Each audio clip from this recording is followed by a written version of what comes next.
Of course, what I've said tonight matters little if we don't come together to protect our most precious resource, our children.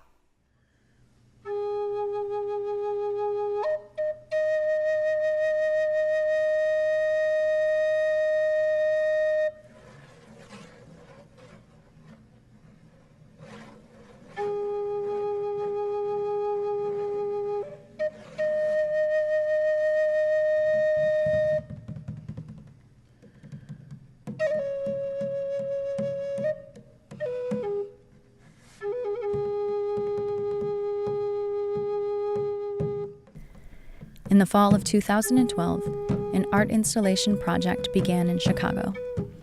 Various neighborhoods participated in the installation of sculpture in public spaces. This film was inspired by the pro-social behavior of local artist Indira Johnson. It documents her work on the 10,000 Ripples public art project for peace and expands to highlight the various ways the communities have been touched by the artwork.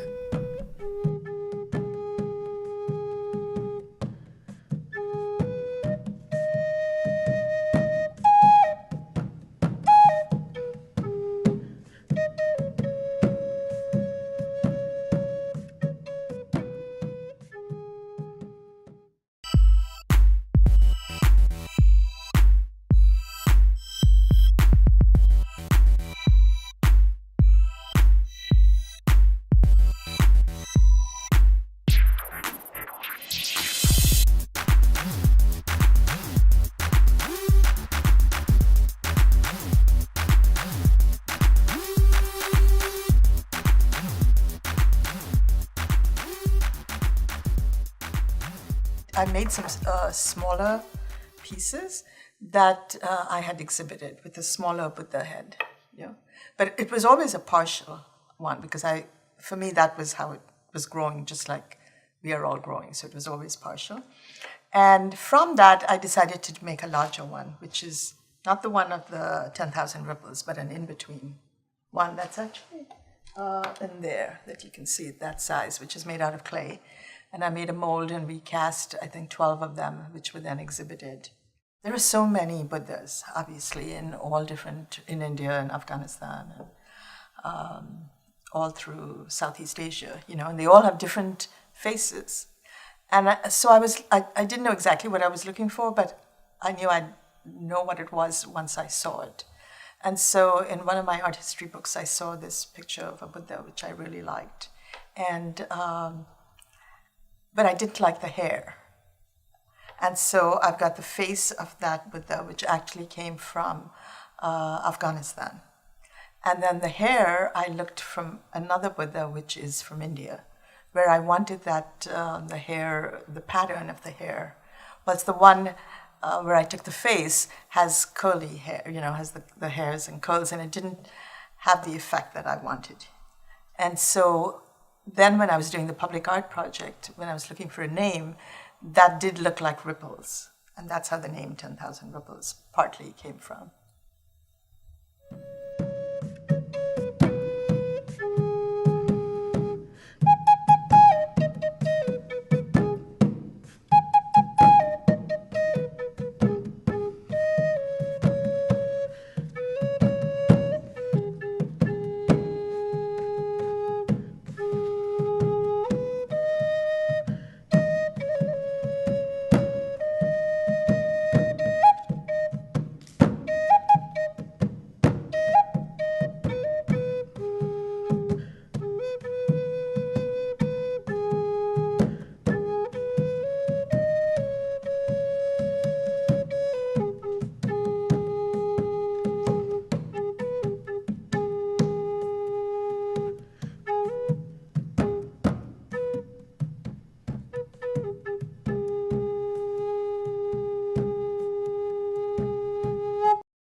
Chicago is the third largest city in the United States, with about 3 million people.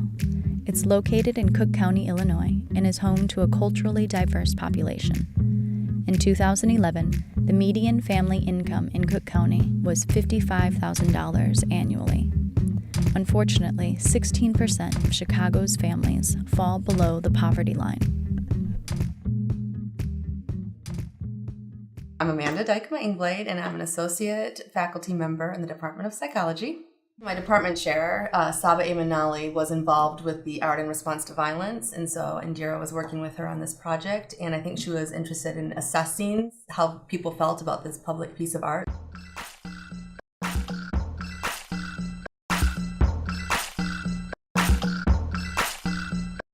The Uptown neighborhood lies on Chicago's northeast side. It is comprised of a diverse cultural background, and there is no ethnic majority in this community. The income for Uptown households is between $27,000 to $35,000 a year. That's $20,000 less than the median income for the county. So, in order to do any kind of art project in the neighborhood, you have to be able to partner with really strong neighborhood organizations that already have a mission to interact with the community, that have different constituents that are part of that organization. And so we went to neighborhoods where we knew the organizations and what they were doing already. So Circus Team's mission is to unite youth from diverse backgrounds, that's economic, racial, and cultural, and help build self-esteem and confidence through the practice of circus arts.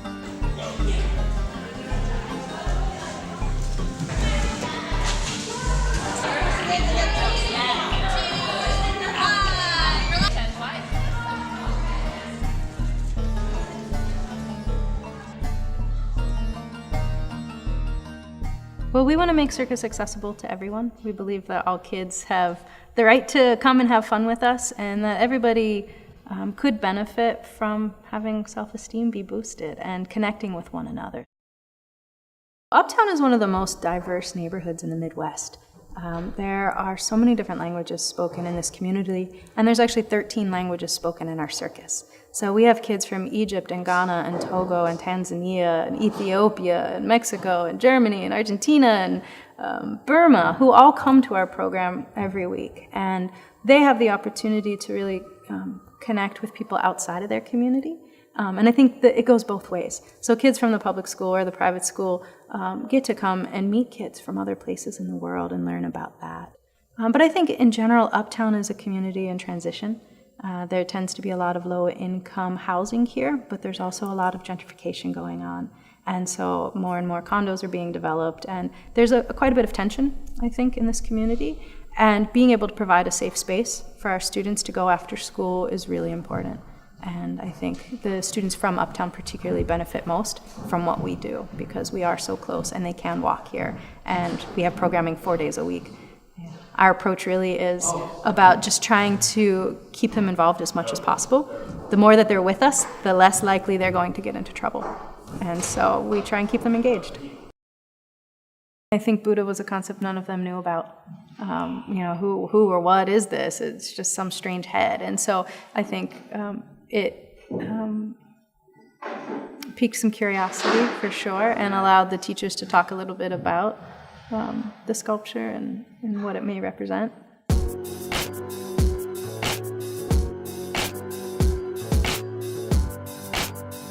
I grew up around Chicago, mainly the suburbs, but I've been familiar with Argyle and so far that my family's here. My grandma, and my mom came here from Vietnam. I saw one in front of the bank on Broadway, and it was within a more open space as opposed to this one, which is behind a storefront. It was a different environment, although it was the same Buddha. I think that one had two, this one is just one. Was there a difference between seeing them in an open space and behind closed glass? I think so, just because it's using a statue that it's almost a mold, that it almost like recalls plaster, that there's something like a motif about it, that it's like I've seen it before, or at least there is a familiarity, but I think it does change it within a context. I think oftentimes with religious art that it is within a practice or a ritual, and then sometimes if artists take advantage of that, if it's in a gallery space, it changes that context, like if it was a museum versus a gallery. And I think that it does seem that this artist is aware of those different nuances. I'd like it to make an impact. What they feel, I think, depends on their experience, because everyone brings their experience to the viewing. And so, but I think the purpose of art is to make an impression, to get people to think about something, and hopefully they'll think about peace, about some way that they bring that into themselves and maybe spread it around, So that would be my hope, that that it impacts them in some fashion, as opposed to just passing by. There was one other that I saw in the parking lot by the Argonne Theater, which in my mind felt like a really strange place for it because it didn't belong to anybody. And one day there was a lot of garbage all around it, and the next day the garbage was gone. And so I think the community is really taking to the sculptures and taking care of them in a way that may not normally happen with other pieces of art. Lisa Hollis-Sawyer, a colleague in our department, and I are teaching a service learning course in the spring. So we were approached about possibly figuring out a way to see if this public art piece was evoking sort of the feelings that Indira thought. So we're not interested in sort of the philosophy behind the presenting the sculpture, but seeing if there's a difference before and after the sculpture is placed in a public place. I think, again, the community really can take ownership of something and feel pride, which is great for this community in particular. I think all communities really, but this one needs it.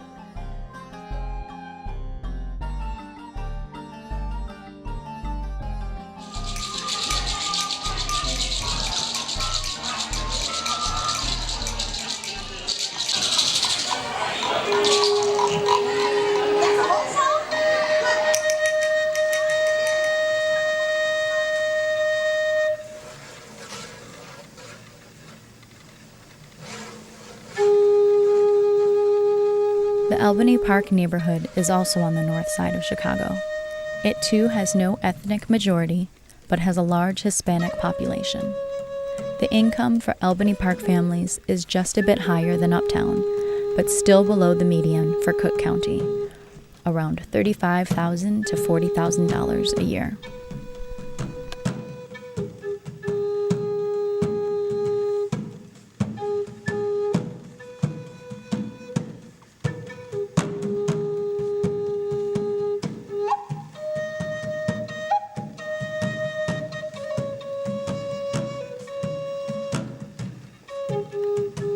These Congo Nikisi nail figures were created by the North Park Elementary School children. Traditionally, these figures are used to bring people together who are in disagreement. These children's sculptures were created with a promise to be more peaceful. They sealed their promises as they pounded the final nails into their figures.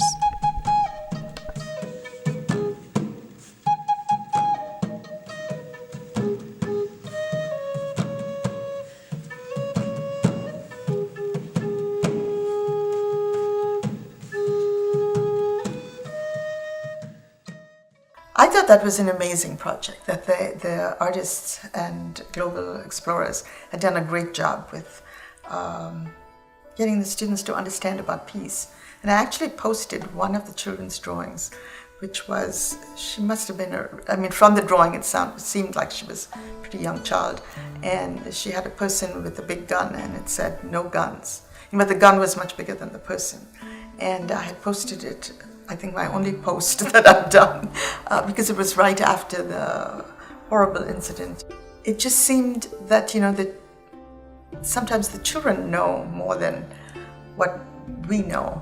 They are the ones who say, no, this is not right, and yet people are debating. And you hear all of this debate that's going on, and where people are giving reasons why they need to have some of these horrible weapons where you can shoot so many people at one time. To me, it seemed like if we can get our children to understand, what it takes to live together and understand each other, and that is the way to go. Yes, we do. We are Muslim, but we respect all the other religions, because in Saudi Arabia we have international people from everywhere, from America, Europe, Asia, Africa. So, but I have seen like something similar to this face, not here in America, in Malaysia in 2007, because some people there, I think a lot of people there, like their religion Buddha or something. So I saw like this there. Here is the first time for me. And yeah, as well in Bali, in Indonesia, a lot of people like. So being Muslim, do you have any reaction to the sculpture being the Buddha at all, or No, it's respectful for me. Okay, our religion said you have to respect the other religions. Yeah. It must respect. So it's okay with me, and I like to see people try to respond that and try to share what's going on, and that's fine with me. It's okay. If that's as you said, bring the peace and make the people more happy. That's okay. This is what we're looking for. Even Muslim, Buddha, whatever. All people, if we were looking for peace. Yes. So if they try to get the peace, we'll try to share and help.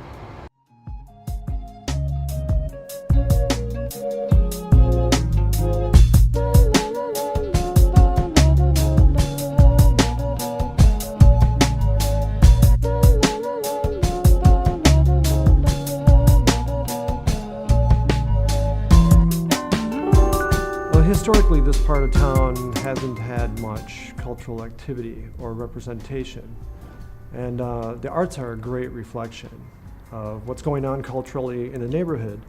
And this is 60625, which is one of the most diverse zip codes in the country. And I thought, wow, they don't have a cultural representation here, so arts being a good reflection, this is, to me, was the best place to open up an art center and to have that community dialogue. Yeah. So Indira came to me and was like, I really like what's happening here, and she's like, I would like to, bring forth one of the Buddha heads. As a place of safety, as a place of like renewal. And, I was like, oh, well, thanks. I really felt honored. And then started hearing from the community as they came in, saying, oh, I've seen those around, and there's one here and one there. And, they would ask me a little bit about it, and I would tell them about the 10,000 ripples and what Indira was trying to just, show and not, not necessarily speak about, but allow people to get some sense of what that was about. And one of the things I thought was really, that impacted me was a woman came in and said, I passed this one Buddha head, just past the subway, and where I walk, which is an empty lot. And because I see that every day, I feel safe walking by it. And it gives me comfort to see it halfway through the lot, not somebody standing there. Or, I feel when it's there, I feel safer. I don't know why.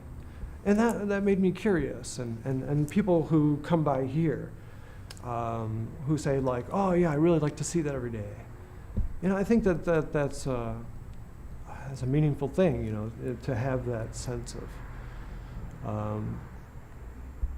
and like, how do you say it, lifting you up as you're like just traveling in your way. The South Chicago neighborhood is on Chicago's southeast side. This neighborhood is a majority African American population, surrounded by other African American communities. The annual household income is between $27,000 to $35,000. Well below the median for the county. The South Chicago neighborhood has the highest crime rates of all of the communities that participated in this project for the fall. Don't make the assumption that I can reach them all. I try to reach who I do with the richness of the reach, as opposed to the shotgun kind of like, hey, let's everybody do a workshop. I try to provide them with love and care and skills and belief. That's why it becomes so much more than just, I'm just teaching them art. It becomes the Maslow pyramid. I start at the bottom with basic needs, and if you don't have those basic needs met, you're not going to move up on that pyramid. So I give them food, I give them shelter, I give them protection, and then I move it up as far as they want to go. This community center, this art center rather, too, has been a haven for kids, a safe haven for them to come and participate in positive activities and, again, express themselves and meet with other kids from different areas, different lifestyles, and really participate in a positive activity. Show the kids that there's alternatives to some of the common things that they participate in right now. Unfortunately, gangs and drug activity. This is obviously a positive alternative. When I got involved with the art center through school, I used to do a lot of art in school, and teachers liked my art because I was talented. Then they heard about the art center, so I came the first week they opened, 2011. 2001, and I've been coming there ever since. Sometimes we do stuff for self-awareness, like we did the 343 guns for the kids that got killed or shot in the school system. There was 343 of them that got killed or shot in the school system, so we did a gun to represent taking a gun off of the street for each one of them. One of our kids, Trishan, who's actually in one of my first classes too, who's working for me over the summer, was with a young man up the street who'd gotten shot and killed. He got shot like 14 times. I mean, literally 14 times right next to her and another kid who were both, I've known since they were little itty bitty babies.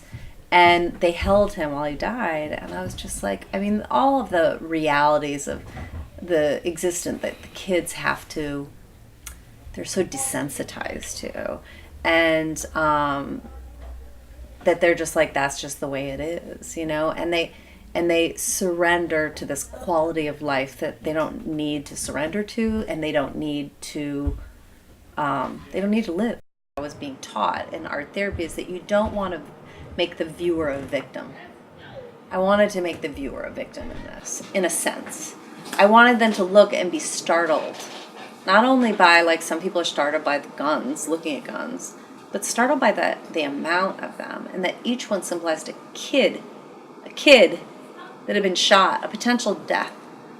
And then I thought, what a great way to get everyone to participate. So I went to Washington and Bowen, taught 240 of the kids in those two schools, and they all made guns, mostly paper.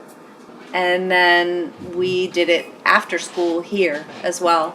And then I also, because I think, I really believe in the take a village kind of thing. And I reached out to all my friends who are artists and see if people want to participate in it. So I think it's important not only to get visual playing field of like really skilled to basic, but also let people participate in something that's more powerful than their singular voice. I made a few of them, like 3 of them. One of them was telling a story about my friend. When I was in school, his little brother got shot on his way to school. Then a couple of weeks later, 2 weeks later, he got shot and he died. Well, both of them died. He was at a school party. Somebody shot him. I think it was great because it's supposed to represent bring beauty to a negative place. Like a lot of crime and stuff is going on, and they had a little plaque to another self-awareness thing about the community. But it was good until somebody stole it. Somebody came through, they liked the art too much and got a dolly and took it away. Some guy came through the tent, he was playing with the leaves. The guy told us that he thought that they was just removing it, but he came and told us and we found out it was stolen. Because the plaque was still up there. And he was like, oh yeah, someone stole it. Sadly, community experience with crime is mirrored in Rogers Park. However, the aim to beautify the neighborhood through art is also reflected. Rogers Park is the farthest northern neighborhood in Chicago. It too is culturally diverse with no ethnic majority. The income is also well below the median county income at $27,000 to $35,000 a year per household.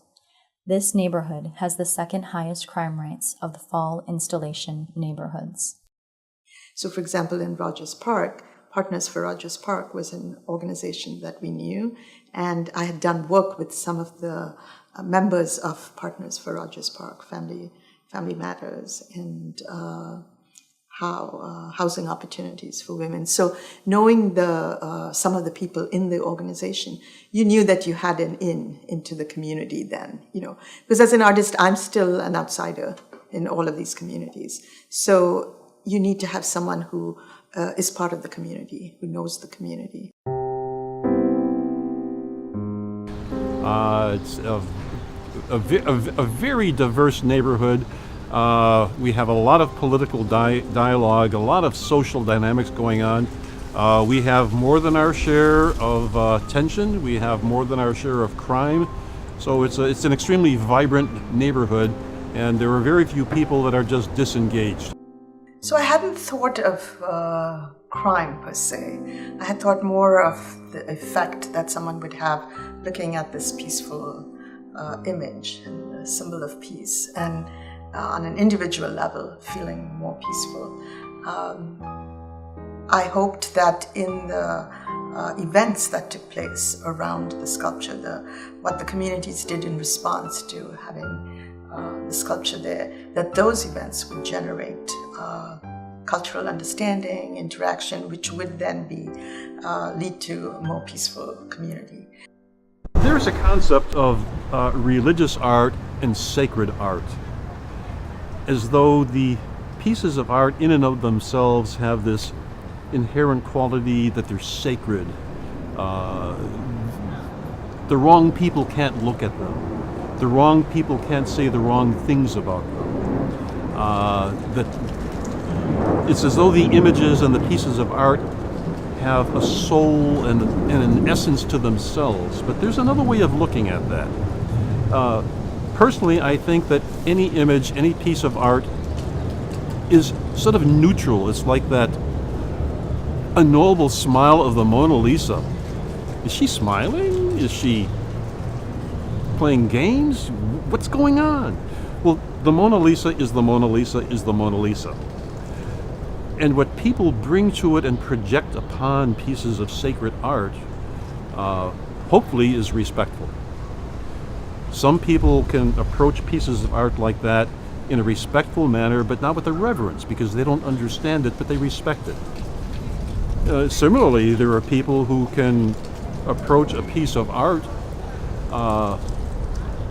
and with intent, dark intent. They can disrespect it and claim that it's profane.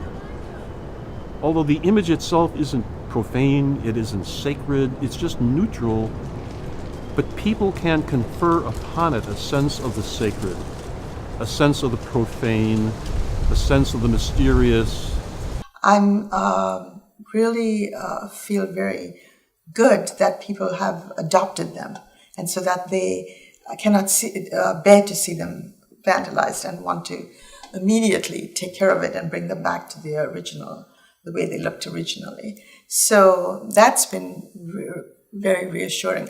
We always thought that if something happened, we would take pictures of it, because it just shows an anger that you want to destroy something, and why is that? Maybe that becomes a topic in the community.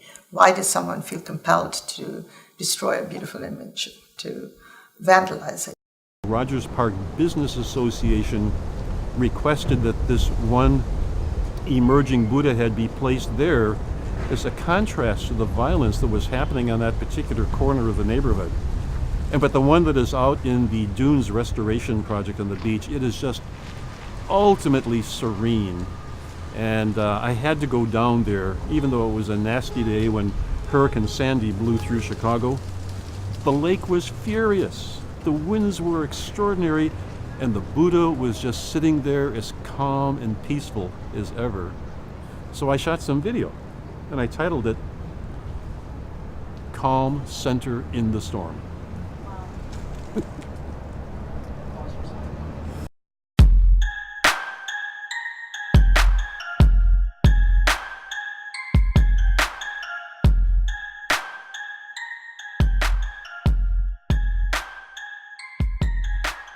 To evaluate the impact of the fall installations and events on these neighborhoods, a preliminary analysis was run using a matched pairs pre-test, post-test design.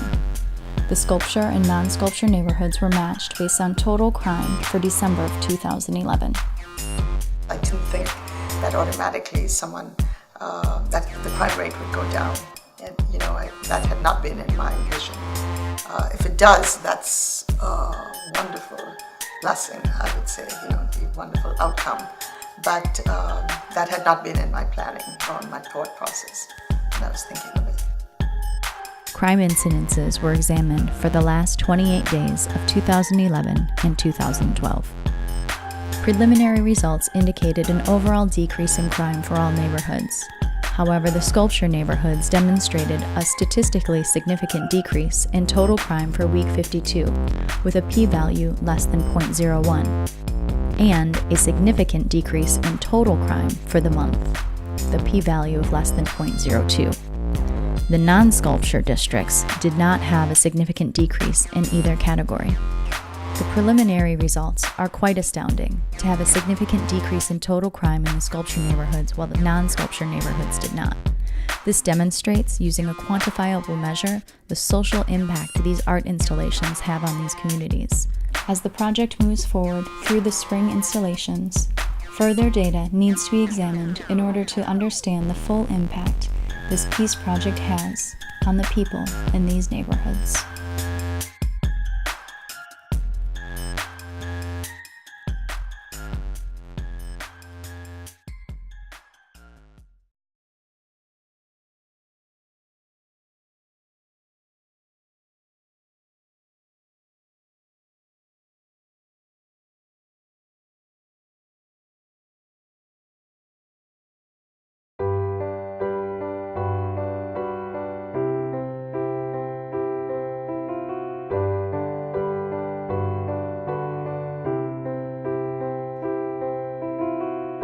Imagine there's no heaven.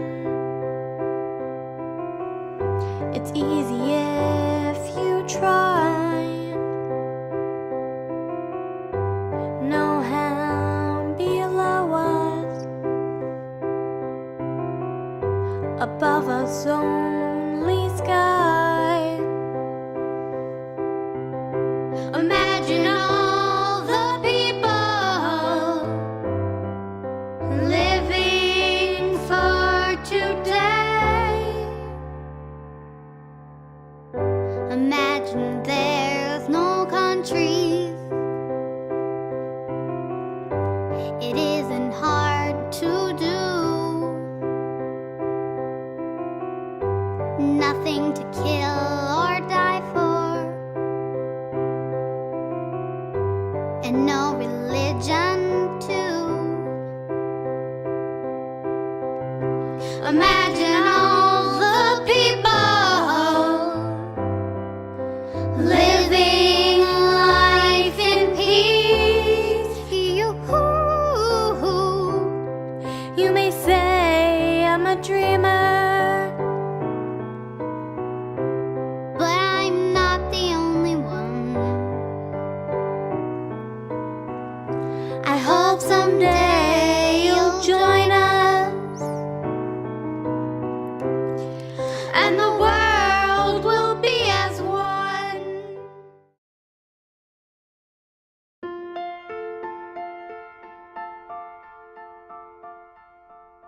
Winter can bring about many challenges in Chicago. There was a planned break for installations to account for weather. However, the project faced obstacles beyond the snow, from a change in project manager to budget and time constraints. Communities had to take on extra sculptures to compensate for a neighborhood withdrawal. And as spring came, the lull of the winter's rest meant a slow start for new community events and installations. Even the sculptures themselves suffered from vandalism and graffiti to worship decoration and even destruction. On top of it all, the tragedy in the city just after the inauguration weighed heavily on everyone as the nation was refocused on the violence in Chicago. It seems that peace always encounters a struggle, even with the intentions of good people.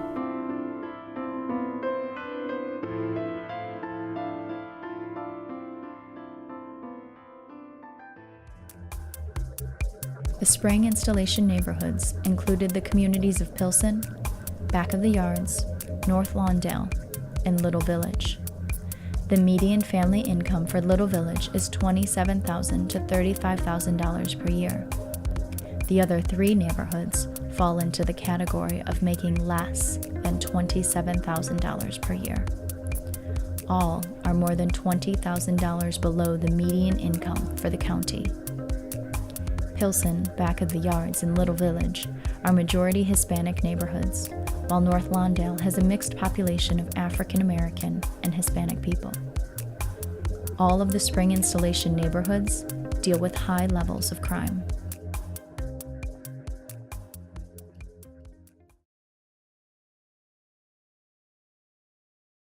Let's take it back. Righteous.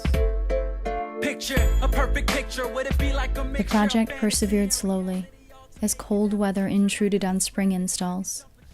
New communities received sculptures and started to hold events, though they were not always noticed as they were in the fall. Get to the center. Hey man, I remember when I was younger, I had to go up in there. Good place. Back then there was a youth center for trying to keep kids out to school, but somebody outbeat that and left everybody on the streets, which is what we do now. I used to go there, what was that? 20 years ago. Yeah, it's been around a while. I used to go there as a kid.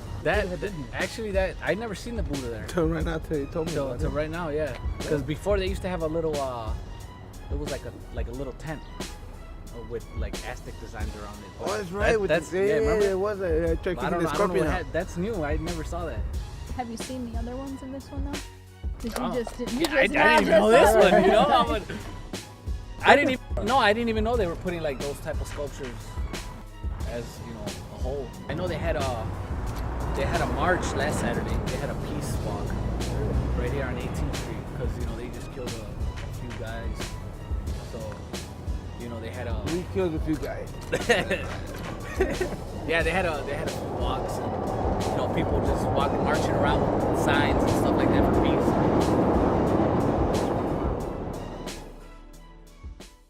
As the new project manager, Claire Sutton, brought in renewed energy and helped place more sculptures into neighborhoods, the communities began endeavors to engage children in more meaningful ways in efforts to create peace. One neighborhood began small, with just a few children that showed initial interest in arts. These children were lost in large classrooms, so they were guided into a small group and taught at the individual level. This school, when we asked the kids what kind of art they did with their art teacher, pretty much they said that their art teacher might put some music on and give them a pencil and paper, and that was the extent of what their art experience was. So we tried to introduce them to more materials and really try to teach them techniques and how to use the materials, how to get the most out of them, and how to hold their paintbrushes to get a good effect. When we started, we weren't sure we were going to continue because, frankly, the kids were so out of control. I was supposed to train new people who we're an all-volunteer organization, and I was supposed to train new people who were considering being teachers, but we couldn't keep them because it was so bad. I can't begin to tell you what it was like, and I've taught a lot of places. So we want to team up art making, learning social justice issues. We have very modest rules. Listen when others speak. We don't even say when the teacher speaks, just when each other. And we really listen to the children when they speak. And when the numbers are smaller, you'd be surprised what children are interested in talking about, real stuff. And some of the children, since things got smaller, have really divulged a lot of very important personal things that they needed to talk about, but their classrooms are too big for them to talk about those things. It kind of all came to a head, and sort of the head honcho of Family Focus came around. At the same time as I met with him, I also met with the principal and I met with the art teacher at the school and talked about him handpicking some people who were really interested in art and having their parents sign permission forms and making sure that they weren't the kids who were with all the behavioral issues and all this kind of thing. We ended up just focusing on a theme, the peace and recycling. All of our programming is part art making, part discussion. So we've spent the whole year after school talking to the children about peace and about recycling. So we've talked in a great deal of depth of what that would mean and what would it mean to have peace, and not just that peace is the opposite of nonviolence, and that's why we ended up with this type of peace mural, that it isn't focused on the opposite of violence. It's focused on what would true peace mean? What is peace really? What's a peaceful feeling? You know, in the beginning of the year, I would have said that our peace mural would have been with different images, but by the end of the year, the true feeling of peace ended up being something that really, you know, you look at it and you do get a peaceful feeling. You don't just end up with a lot of, you know, peace symbols and trite stuff, you know. As spring began to blossom, the strength of the project grew once again. Fall installation neighborhoods found ways to hold more events and to reach out to new members of the community to touch their hearts with the beauty of the project. Unused spaces.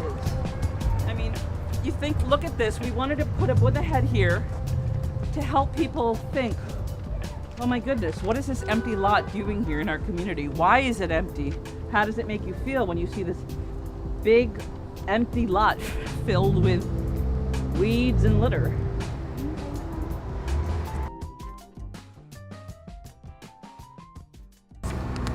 Any thoughts or emotions you had seeing what you saw? Yeah. Like what?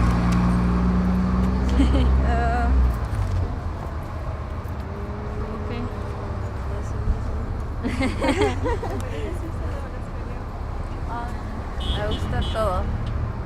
Ya, me gustó, o sea, la excursión. The whole excursion? Yeah. She liked it all. You like the whole excursion? Yeah. Into the community. Was anything surprising? Dijo que le gustaron. Sí, fue una sorpresa y ¿Qué muy piensas bonita. de todo esto que aprendimos Surprising ahorita? because it was really beautiful. Oh. This is your neighborhood. This is your community. The psychological research was well underway, gathering surveys, evaluations, and collecting data. They led observations of people on the street, as well as collected information from social media sites. The service learning students reported results based on 3 neighborhoods. Half of the people they interviewed in Albany Park found the sculptures to be peaceful. They also reported only 13% of the people in Pilsen were not aware of the sculpture's meaning. In addition, 38% of the social media data was positive in nature, and they noted the context of the postings created conversations in threads. The service learning students concluded the 10,000 Ripples project was able to gain a lot of support from the community organizations, as well as the city council and sculpture installations, but the project needed more promotion, better placement of statues for higher visibility, and consideration of color and choice of symbol for general audiences. My name is Nicole Myers, and I'm from Northeastern Illinois University, and I'm with the 10,000 Ripples Project. Me and my group are coming out to the streets and asking people that walk by their opinion about the sculpture. Skagos, the hot dog! Hey, how you doing? What can I do for you, Miss Lady? Okay, I was wondering if you can give me your opinion about the sculpture. This sculpture right there. Yes. How does it make you feel? You know, I'll tell you the truth, it makes me feel good. It makes me feel good to see something like that right there.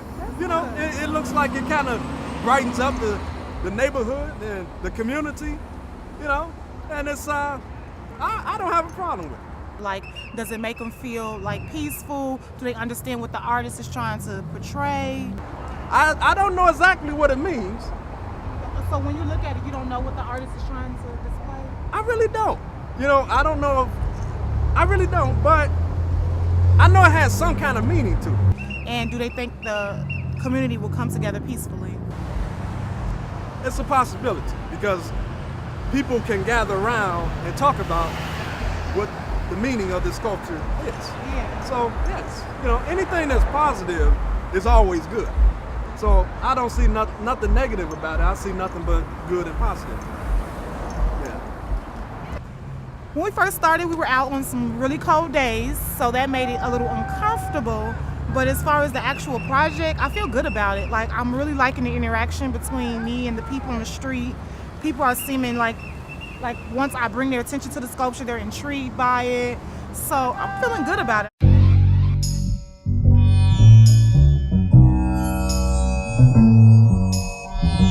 So it was interesting to see the range of responses, and for the most part, they were welcomed, they were hugged, they were meditated upon, they were protected.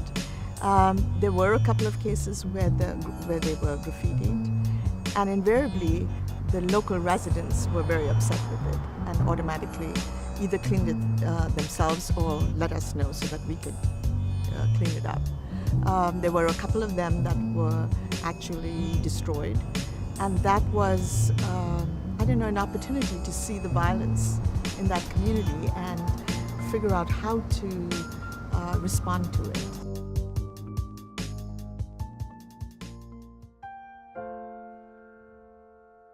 The importance of reaching children was evident, and the effects extensive. As one neighborhood focused on a small group of children, another tried to impact multiple classrooms, engaging students with the sculptures, the concept of peace, and reflecting on art rippling through their lives. We were looking at some old newspapers, and there were these guys with guns and all this rubble. And she says, "Oh, that's where I live." And I said, "Where do you live?" And she goes, "I live right there." And all the buildings are all torn apart, and I was like so interested by that. And she was talking about her uncle and I don't know what, and the guns, and I was just inspired. And then I thought, she is second year here in the United States, and she's fluent in speaking, but she still doesn't understand quite well some of the vocabulary. And we were talking about pictures, we were talking about Malala, bringing up images in the internet, seeing her country, on the map. And just her way of thinking. And she was telling me today about these bullets. She's like, she knows all about how they operate in guns, and you load them up. She's like, they go really fast. And I thought that was really interesting. So then when we were playing around with the image, I said, what about the bud? This is part. She said she loved it. And she thought that she was playing a trick on me because she didn't think that I knew that they were bullets. So I thought it was great. She's a very, very intense painter.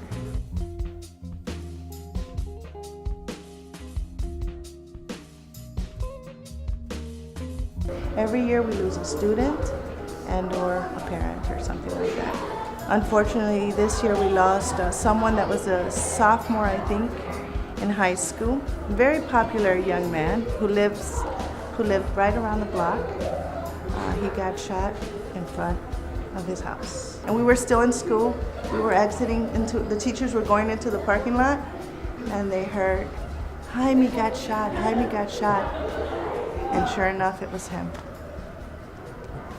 So they have to deal with this every day. It's a sad thing. So our neighborhood is called the Back of the Yards. I think it's pretty safe. She's lying. Why do you think she's lying? Because there's gangs like everywhere. Since the first day they changed my old school's uniform, I have been considered as a gangbanger, so I just rather transfer, and that's when I came here. You transferred schools because your old school changed uniform? Yes, and you would consider me and my big brother as gangbangers, and they would always throw stuff on the floor. What is the name of the gangs around here? Kings, Saints, 2-6, Razas, Cobras, SDs, GDs, and I don't know the rest. It's a lot. Yeah. And mostly every street is owned by them. Like the ones down here are owned by the 2-6, Damon, Sealy, and I think Coin. They're all considered as their property, but I really don't care because as long as I have someone with me, I'm proud. and I'm not feeling depressed or anything. So how do you know which streets are owned by which gangs? Because I don't know. You can tell by their colors. Yes. Yeah. Because the ones from down here were red and black. The ones from the SDs were black and yellow. So you already know what street you are in when you see the colors of the gangs. Everybody has a story, and if you ask them about how they hear conversations in the neighborhood about the Buddha, they'll tell you the stories. It's pretty interesting. And a lot of them do associate it to peace right away, but some of them take it to a different level, and a really real nice, real personal level that you know, become very emotional with, like Manuel. Yeah, I made one. What did you make? It was a Buddha head in shape of a woman, or I think it was, and it had a light bulb sticking out of the hole in the back head, and is this it? Yeah, that one. And as you can see, it has some writing, and it was dedicated for my mom, and the whole head was peace, and this hole represents the part where she got shot. He lost his mother on Halloween Day. She was trick-or-treating with them. She had a couple of them. Both of the sisters come here. And they went out trick-or-treating. They were returning home, and you know, the gang violence erupted. They were right in front of the gate of the house. She was trying to get them inside, and she was shot in the head in front of her children. So whenever he does art, he's very deep, he's very passionate, he's very poetic. So I thought this was really beautiful. And this is the light bulb represents just the memory of what I remember. And I was peaceful at first, but then she got shot and the peace was just disrupted, the Buddha head. And yeah, I was still with my mom.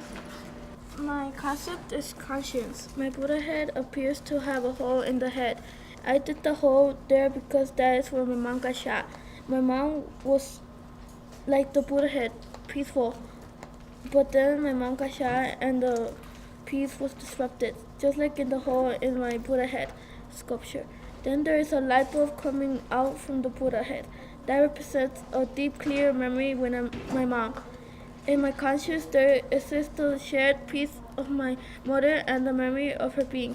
She is at peace now, although I am not in peace sometimes. Thank you. That was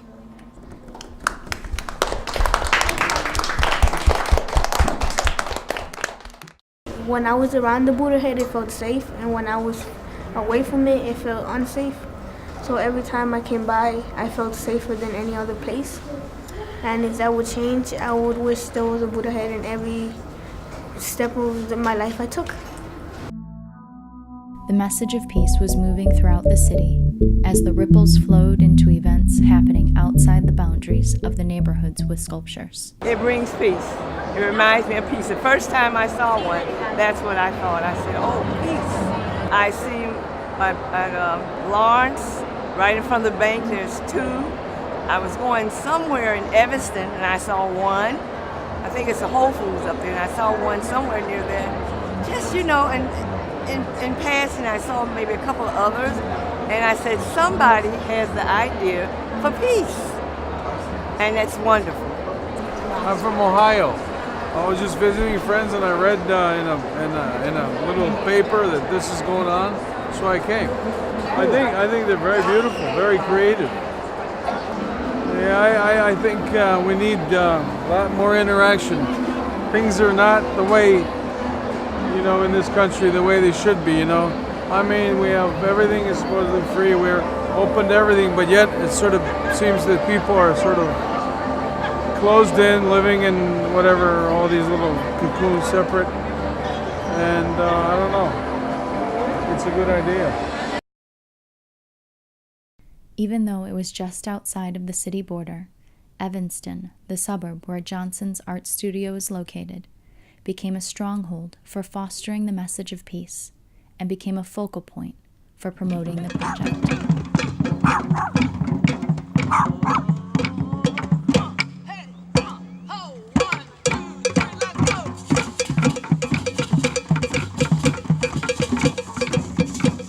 I use music as a metaphor to connect people to themselves and each other. I think when people are really communicating from the heart, there's not as much conflict. And so it creates peace. And when people make music together, music is the universal language. They communicate and they just feel better. You know, many studies have been done and are being done to prove what people have always known. Music makes you feel better. If you feel better and you feel like you're communicating and you're basically, you know, creating a lot of rapport with other people because you're actually doing something with them, and it's something positive, and you're in cooperation and you're collaborating as opposed to being in a conflict and competition. I'm Janet Beals Orajudos. I am the director of the Open Studio Project, and we are the lead agency in doing this event. Well, this is part of 10,000 Ripples, which, as you know, is a very big project, and we are a ripple. So our intention, we believe in intentions as a way to make things happen. Our intention is we are one community. So by stating that and by bringing people here from many different neighborhoods and communities, we're hoping to create more of one community. As spring came to a close, the final Buddha was placed in Little Village. The hard work of 3 years planning came to realization. Well, I thought this was a really great event. Absolutely. And we had a great turnout. And I think that this site is so appropriate. And I think it's sort of a beginning and an end. You know, the 100th is sort of a culmination, but it's also the beginning of the second stage of what the responses now that will happen in Little Village with the sculpture right here. They're so committed to peace and social justice and just giving back to the community that I think, you know, this was ideal. Pastor Rodriguez, he actually reached out to us after seeing the sculptures at the alderman's office. And so it's so fitting that we place the sculpture here because he does do so many things for the community. And now he has eggs, which he gives away. Yeah, every week he harvests the eggs. And he's also got rabbits for the children to play with. He's got a huge garden. Anyone who wants to drop off furniture, he's got an area where they can drop them off, and anyone who wants them can come pick them up. He feeds 400 families a week, constantly. He never turns anyone away. Right. It's incredible. It is an incredible spot. Mi nombre es Ramiro Rodríguez, soy pastor de la Iglesia Amor de Dios, Iglesia Metodista Unida. La estatua significa la paz, el nacimiento de la paz. Por lo tanto, eso nos ayuda a nosotros a conectar los demás programas. Y todo aquello, estamos abiertos. Entonces nosotros tenemos una frase que usamos: mentes abiertas, corazón abierto y puertas abiertas. Es por eso que podemos estar hoy aquí. The culminating event for 10,000 Ripples was an art exhibit downtown at the Loyola University Museum of Art. 5 emerging Buddha sculptures were gifted to each community, and the rest were removed in order to continue with fundraising efforts. Some were displayed at the museum. The exhibit included artwork created by the communities from various events and in cooperation with the numerous organizations that contributed to the project. I feel that it was really effective in very gently opening up a conversation about peace, and not always in the way that one would have expected. And for some people it was provocative, and I had conversation with friends who had a different relationship with the image of the Buddha, one that was very personal, and I was surprised that rather than bringing a feeling of peace, it actually brought up different kinds of emotions. But because of the vehicle of artwork, we were able to really have a peaceful discussion about it and sit and listen to each other through our discomfort and really meet face to face and both be heard and really think about, you know, where are there misunderstandings and how our initial reactions can happen, but we can move through them and really reach a communal sense of peace. And I think that's really what the goal of this project is, and I feel very connected to it and very blessed that we have this in our community.